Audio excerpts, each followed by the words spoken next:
Hi guys, Ashley here, and today I'm back with the second part of my March wrap up as well as the whole wrap up for April. The first book that I finished just after I'd filmed the last video was I'll Give You the Sun. It's by Jandy Nelson. The book is an absolutely beautiful story. It switches between the main characters who are twins, so there's Noah and Jude, and we switch between Noah's point of view from when they were 13 years old to Jude's point of view when they were both 16 years old. You get the alternating points of view and it's really well written. The story is fantastic, had me completely hooked. You need to get your head around it a little bit because it can be quite confusing switching between those two different time periods. Once you've got the hang of it, you'll get sucked right into the story and it's absolutely well worth reading. The next book that I read was this one. It is Forever by Judy Blume, which I also talked about a little bit in my last video. For those of you who don't know anything about it, it is 40 years old now. I would consider it to be a young adult classic, and it was really before its time because it's a really frank discussion about sex. It's really worth reading. It's quite a quick read. Judy Blume is just fantastic, isn't she?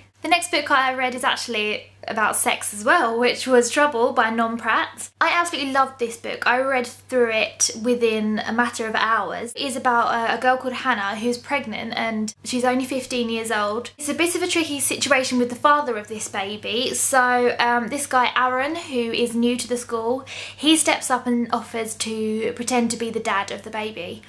So it's a really cool story of their relationship, Hannah and Aaron's relationship, but what's interesting about it is that it hardly actually talks about the pregnancy. It really is centred around the relationships that Hannah has with her parents, with her friends, and what the consequences of this pregnancy, other than the fact that she's going to have a baby obviously, but what the consequences are on her friendship, her attitude, her personality and that sort of thing. So it's really great, and I love that it doesn't sugarcoat anything. It's a really gritty and realistic read actually, and it's UK YA, so I found it really great because it's very relatable for me because I'm also based in the UK. So definitely give this one a read if you haven't already, which most of you have. I know I'm quite behind on this one. The next book on the list is this one. It's Half Bad by Sally Green, and actually the cover of this one has gone a bit funny because I read it while I was on holiday. It was the first one I read on holiday and I think it's got like sun cream on it or something.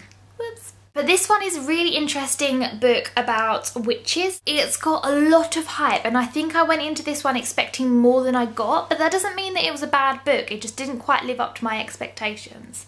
I didn't really get the second person thing either because there's like a couple of paragraphs with second person, which is when they say you did rather than I or they. So it's really cool, but I didn't really get why it was used. It didn't really add to the story. It was just like 1 or 2 chapters.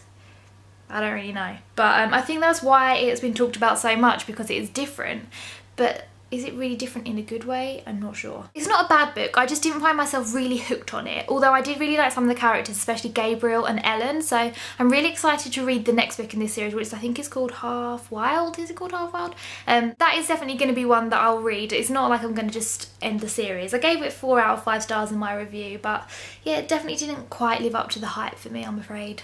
Unfortunately, the same goes for the next book that I read, which I'm going to probably get a lot of hate for because I know a lot of people love this one, but it is Fangirl by Rainbow Rowell. I went into this so excited. I thought I was absolutely going to love it. I would consider myself to be a fangirl. I love Harry Potter.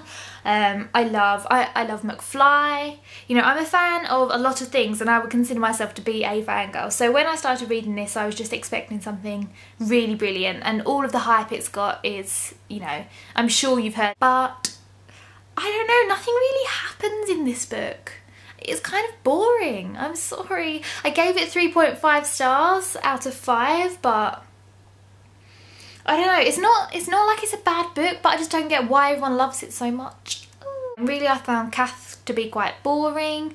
I didn't really get her that much. I found some of the things that happened, like the dramatic parts, they were just samey. They were almost the same as each other. Oh, I don't know. I didn't dislike it, but yeah. Please tell me why this book is so good, because I don't get it. Oh, sorry. And on to the next book, which I can't find, but I'm pretty sure I have got it back from my friend who I lent it to, but it's called Frozen by Melissa Dela Cruz and Michael Johnston, I think. And it is another one that I didn't really like. this isn't going so well, is it? It's like a dystopian future, but it's also fantasy. Because there are people called marked people who have powers, although the powers seem to be completely random, like pretty much they can be anything. So in this dystopian future, the whole world is iced over. They're in Vegas, which was quite cool because it was really like a relatable place in such an unrelatable environment, if that makes sense. So I really liked the idea behind it. Loads of the parts of the world were really cool. I actually liked the whole marked thing, but the problem was there were so many holes in the storyline that I just didn't understand why everything was frozen. I didn't understand why there were marked people. I didn't understand why any of it existed. There were so many questions that are left unanswered, and you know, I read the whole book and then when I thought back to it I was like, what did I just read? And then the ending, it was like one of those what the hell just happened moments. There is going to be another book in the series. I think there's 2 more in the series actually, and I'm hoping that they answer some of those questions. I think I will read it, but yeah, I gave it 3 out of 5 stars and I don't know about it. Yeah, I didn't really like it that much.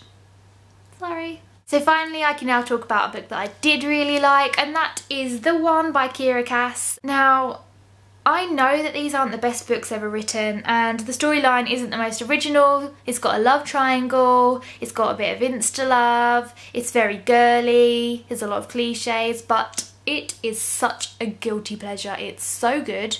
The Selection and The Elite I read in like a day each. I just couldn't stop reading them. The One I read really quickly as well, and I loved the way it turned out in the end. I'm not going to spoil it, but I thought it was resolved really well, and a lot of trilogies that I read with love triangles I'm always really disappointed at the end. So, and I think that The Heir, which is the 4th book, just came out, so I'm really excited to read that one as well. If you haven't already read The Selection and you're thinking, oh, it looks a bit princessy and a bit too girly, yes, maybe it is, but just read it anyway because seriously, it's a really good guilty pleasure. And I think there's going to be a movie. Ah, I'm so excited about that. On to the next book that I read is this one. It is Half-Blood by Jennifer L. Armentrout, and I've heard a lot of good things about this author. I'd already read Cursed, which is by her as well, and I really enjoyed that one.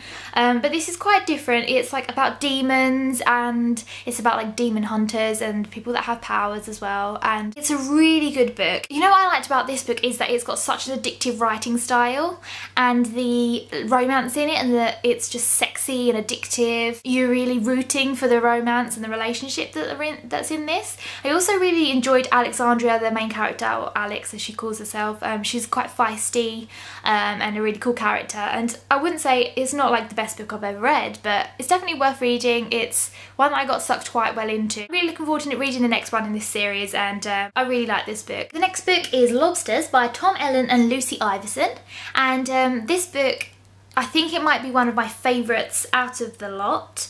I think I'm going to give it 4.5 out of 5 stars because I couldn't decide on this one whether it should be 5 stars or 4 stars. This one, it's alternating between Sam and Hannah, and what I actually really liked about this book is that there is this sense of insta-love, which I hate usually, but it's like insta-love that lasts for like 5 minutes and then all of a sudden they're ripped apart from each other and they don't talk for ages afterwards, and they can't shake you know, thinking about this other person that they didn't even know what their name was. I love that it's set in the UK, there's like festivals, there's trips abroad. It's a really cool teenage romance that is realistic. I think that how it's been written is that Tom Ellen wrote the boy's part, which is Sam, and Lucy Iverson wrote the girl's part, which is Hannah, I assume, because I thought that the male and female voices were really realistic.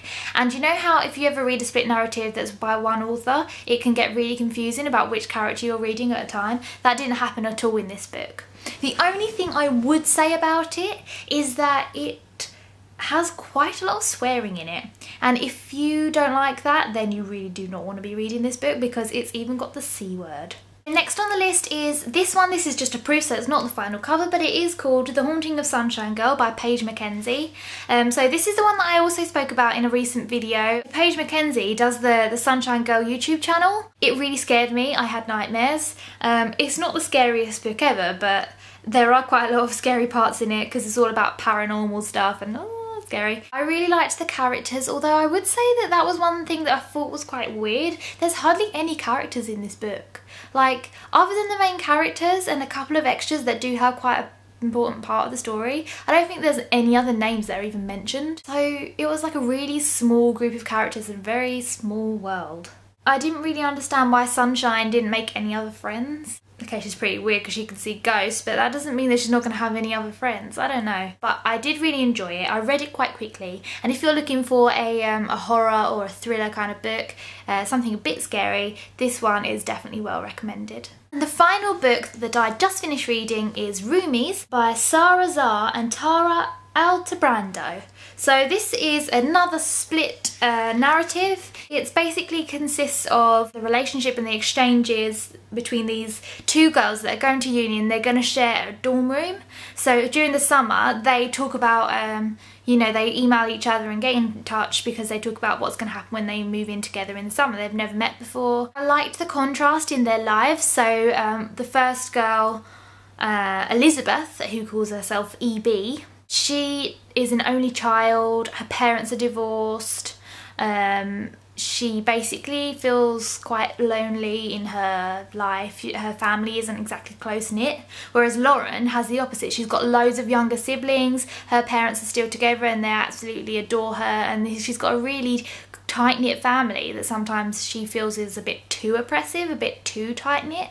So she wants to get away from that, whereas EB wants to get, you know, more people around her, basically. Also, the other thing that really resonated with me in particular is there's like a mixed race relationship in this. So Lauren, she meets this black guy who she falls for. Lauren is slightly concerned about what her parents would think, and it's sort of brought up a little bit, but in an honest way. And the reason it's important to me is that my now fiance actually is he's mixed race, so his mum is black and his dad is white. It doesn't matter in any way at all because it's what is inside that counts. I don't even understand how colour even comes into it, but actually I've firsthand experienced people's prejudice against that, and it is ridiculous that in this day and age those things happen. But I really enjoyed the way it was handled in this book, and it actually inspired me to write a piece about it on my other blog, which is called Ashley Engaged. So I'll link to that below. Overall, I really enjoyed Roomies. I think I'll definitely give it at least 4 stars. That's all of the books that I read in the last part of March and all the books I read in April. So that's quite a few books. I'm quite pleased.